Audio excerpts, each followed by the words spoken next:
He was 30 seconds away from saying "I do" when his entire body went cold. Not from nerves, not from doubt, but because standing in the back row, partially hidden behind a marble column, was someone he thought he'd never see again. Someone who knew everything.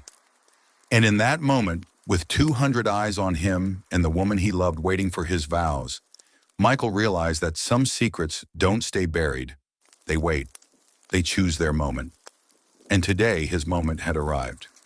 Before we dive deeper, let us know in the comments what state you're watching from. We'd love to hear from you. And if you're new here, click on the subscribe button so you never miss any of our upcoming videos. Michael Carter was the kind of man people described as dependable.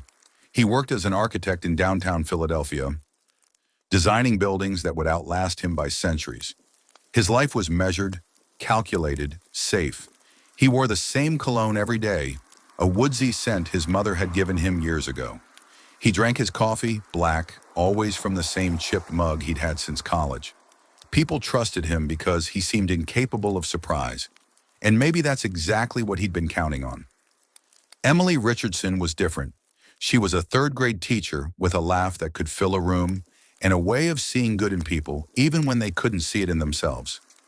She collected vintage postcards from places she'd never been and kept them in a shoebox under her bed. Every night before sleep, she'd read one and imagined the story behind it. Her students loved her because she remembered their birthdays, their favorite colors, the names of their pets. She made people feel seen. When Michael met her 5 years ago at Henderson's bookshop during a rainstorm that had flooded half the streets, he knew immediately she was different from anyone he'd ever known. She'd been reaching for the same worn copy of East of Eden on the top shelf. Their hands touched.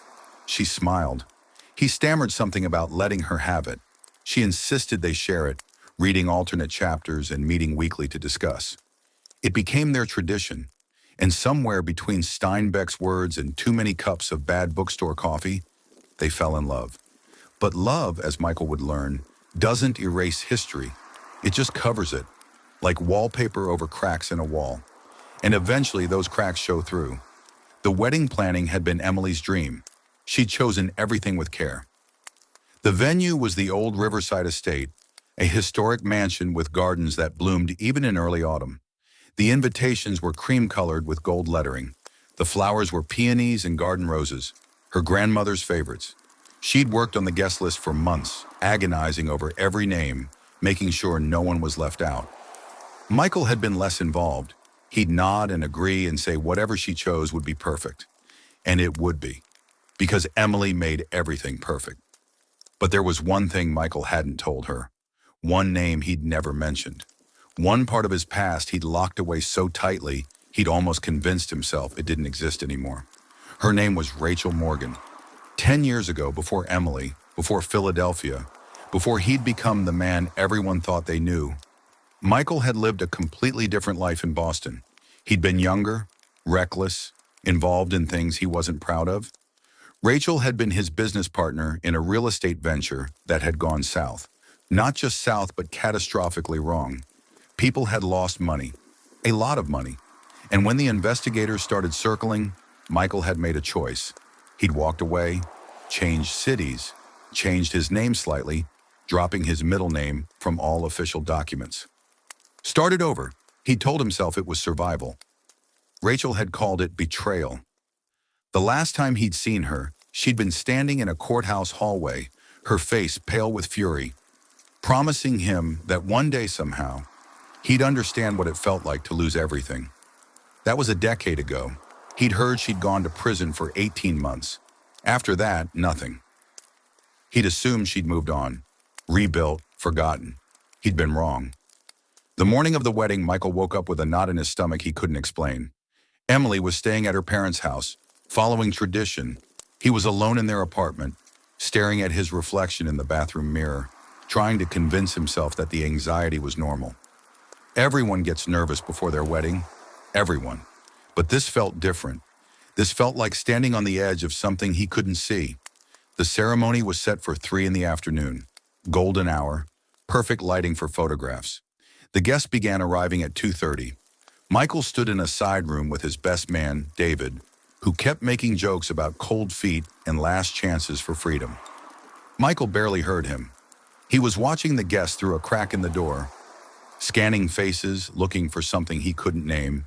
And then, at 2:57, 3 minutes before he was supposed to walk out, he saw her. Rachel was standing near the back, partially obscured by one of the estate's marble columns. She wore a dark blue dress, simple and elegant. Her hair was shorter than he remembered, streaked with gray. She hadn't bothered to dye. But her eyes, those sharp green eyes that had once looked at him with trust and partnership and eventually hatred, were exactly the same. She wasn't trying to hide.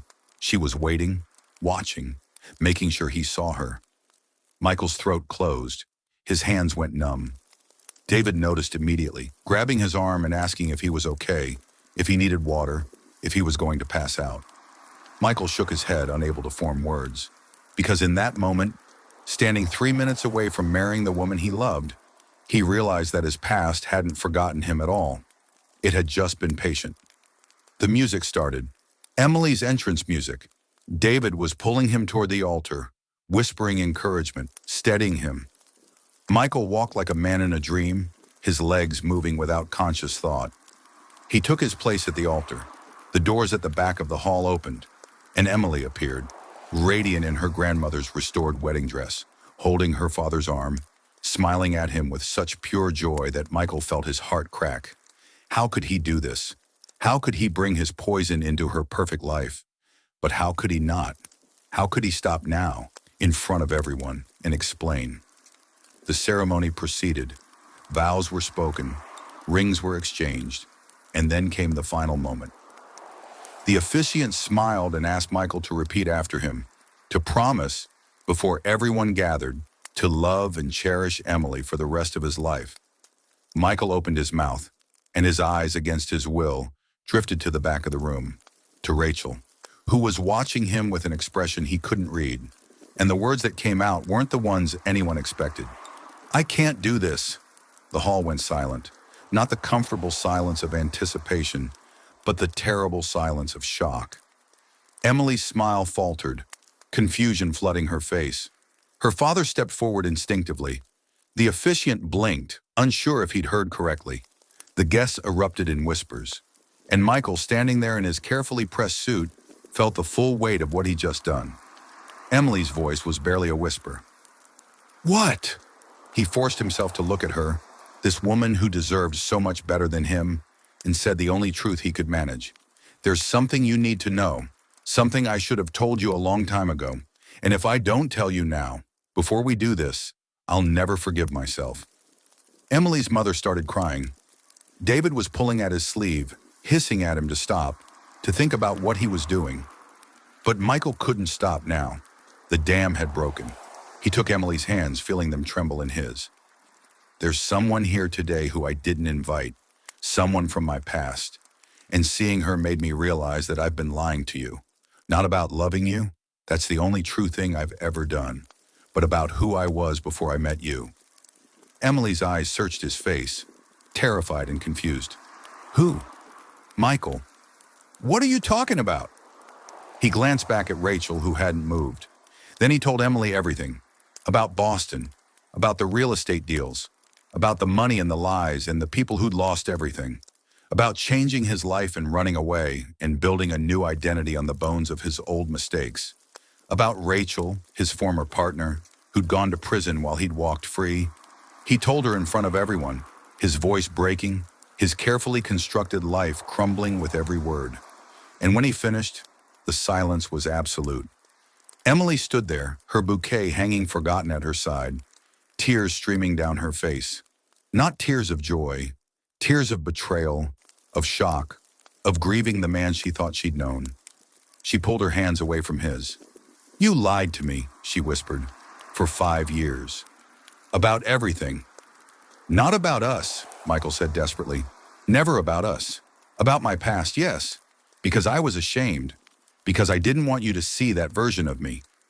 "But that version of you still exists," Emily said, her voice gaining strength. "He's standing right here, and I don't even know him." She turned to leave the altar. The guests were in chaos now, some standing, others whispering frantically. Emily's father was guiding her away, shooting Michael a look of pure disgust. And Michael stood there, alone at the altar, watching the only good thing in his life walk away. Then Rachel moved. If you're still watching, drop a comment with, "I'm still here," so we know who's riding this case out with us. She walked down the aisle with purpose, her heels clicking on the marble floor. Guests parted for her, unsure what was happening, sensing drama, but not understanding its source. She stopped a few feet from Michael. Up close, he could see the lines around her eyes, the tiredness in her face. Prison had aged her in ways that years alone wouldn't have. "Hello, Michael," she said quietly. "Rachel," he managed, "what are you doing here?" "I came to warn you." That stopped him. Whatever he'd expected her to say, it wasn't that. "Warn me? About what?" Rachel glanced at the dispersing crowd, at Emily being comforted by her bridesmaids near the exit. Then she looked back at him with something that might have been pity. "Do you remember Jack Chen?" Michael's blood went cold. Jack Chen had been the primary investor in their Boston venture, a quiet man with deep pockets and deeper connections. When everything had collapsed, Jack had lost nearly $2 million. He'd promised consequences, but nothing had ever happened. And eventually Michael had convinced himself that Jack had written it off, moved on. "I remember," Michael said carefully. "He's been looking for you for 8 years," Rachel said. "He found me 6 months after I got out of prison, asked me questions, wanted to know where you'd gone, what name you were using now. I didn't tell him anything. I should have. After what you did to me, I should have given him everything. But I didn't." "Why not?" Rachel's expression hardened. "Because despite everything, I didn't want to see you dead. And that's what he wants, Michael. He's not interested in money anymore. He wants revenge, the kind that doesn't leave witnesses." Michael felt the world tilt. "How did you find me?" "I've always known where you were," Rachel said. "I kept tabs, not because I cared about you, but because I needed to know you were far away from me. And when I saw you were getting married, I ignored it, told myself it wasn't my problem anymore. But 3 days ago, Jack contacted me again. He'd found you too, and he was planning something. I don't know what, but he mentioned today's date specifically. Your wedding date." Michael's mind raced. "Are you saying he's here?" "I'm saying I came to make sure you knew. What you do with that information is up to you. But Emily, she doesn't deserve to be caught in whatever Jack has planned. Neither do all these innocent people." Rachel gestured to the confused guests. "You've already destroyed one life today by telling the truth. Maybe it's time to actually do something with that honesty." She turned to leave, then paused. "For what it's worth, I'm sorry it came to this. You were a coward 10 years ago, but at least today you tried to be brave. Maybe there's hope for you yet." And then she was gone, walking back down the aisle and out of the estate, leaving Michael standing alone with a truth far more dangerous than the one he'd just confessed. Michael's security training from his old life kicked in.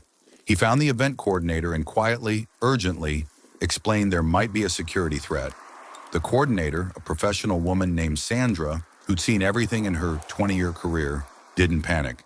She activated the estate's security protocol, contacted local police, and began a systematic but subtle evacuation, telling guests there was a potential gas leak.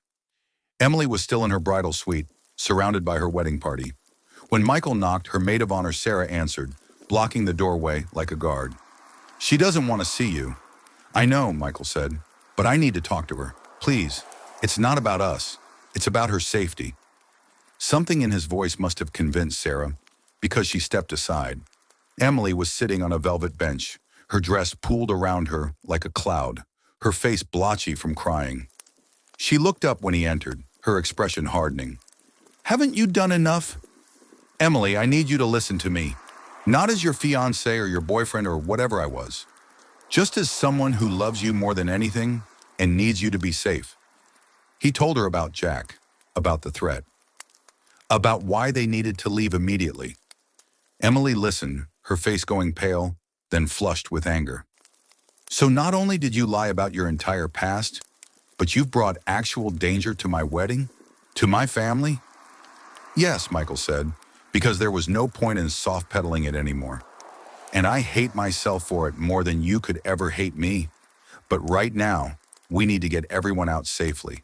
Then you can hate me as much as you want.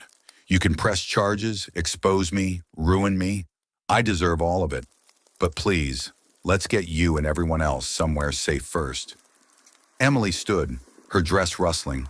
For a long moment, she just looked at him. This man she'd thought she'd known, seeing him clearly for the first time. Then she nodded. "Okay, but after this, you stay away from me. You get help. You turn yourself in for whatever you need to turn yourself in for, and you leave me alone. Forever." "Deal," Michael said, his heart breaking completely. The evacuation happened smoothly. The guests, confused but cooperative, filed out to the parking lot. Police arrived, discreet but thorough. They found a car parked near the back entrance with Massachusetts plates registered to a shell company, traced back to Jack Chen. Inside the trunk, they found materials that suggested Jack had been planning something far worse than anyone had imagined. He was arrested 2 days later in Boston. His decade-long obsession with revenge finally ended. The wedding, of course, never happened. The story made local news briefly, though most details were kept private. Michael's past became public anyway. He resigned from his firm, cooperated with investigators looking into the old Boston case, and began the long process of actually taking responsibility for the harm he'd caused. He reached out to the people who'd lost money in the original deal, working with lawyers to arrange restitution that would take him years to pay off. Rachel surprisingly agreed to meet him one more time. They sat in a coffee shop in neutral territory, neither touching their drinks. "Thank you," Michael said, "for warning me. You didn't have to." "No," Rachel agreed, "I didn't. But I'm trying to be better than my anger. It's hard work." "I'm sorry," Michael said, "for all of it. For the betrayal, for letting you take the fall, for being such a coward." Rachel nodded slowly. "I believe you, and I accept your apology. But that doesn't mean I forgive you, or that we'll ever be friends. It just means I'm done carrying hatred around. It's too heavy." She stood to leave, then paused. "Emily was too good for you anyway. Maybe use that as motivation to become someone who deserves someone like her." "I don't think I ever will be," Michael admitted. "Then at least become someone you can live with," Rachel said, and left. Michael never spoke to Emily again directly, but 6 months later he received a letter. It was written on Emily's familiar stationery, her handwriting neat and careful. It said, "I've spent half a year trying to understand what happened, trying to reconcile the man I loved with the man you revealed yourself to be. And I've realized that maybe both versions were true. People are complicated. We carry our mistakes with us, even when we think we've left them behind. What you did, the lies you told, were wrong. They hurt me deeply and I'm still healing. But I also can't forget that in the end, when it mattered most, you told the truth, even knowing it would cost you everything. That took courage. Not enough courage to fix what was broken between us, but enough to maybe fix what's broken in you. I hope you keep trying. I hope you become the person you should have been all along. I won't be there to see it, but I hope it happens anyway. I wish I could say I don't think about you, but I do, and I probably always will. Not with love anymore, but not with pure hate either, with something in between. The complicated feeling of knowing someone deeply flawed who was still capable of trying to be better. Take care of yourself, Michael, and don't waste the second chance you've been given." Some people don't get even one. Michael kept that letter in his wallet. On his worst days, when the weight of his choices felt unbearable, he'd read it and remember that redemption isn't about erasing the past. It's about facing it, owning it, and choosing differently going forward. He heard through mutual acquaintances that Emily had moved to Oregon, taken a job at a school for children with special needs, started dating someone new, someone honest, someone stable. He was happy for her, in the way you can be happy for someone you loved and lost, knowing they're better off without you. As for Michael, he rebuilt slowly, not the life he'd had, but something smaller, more honest.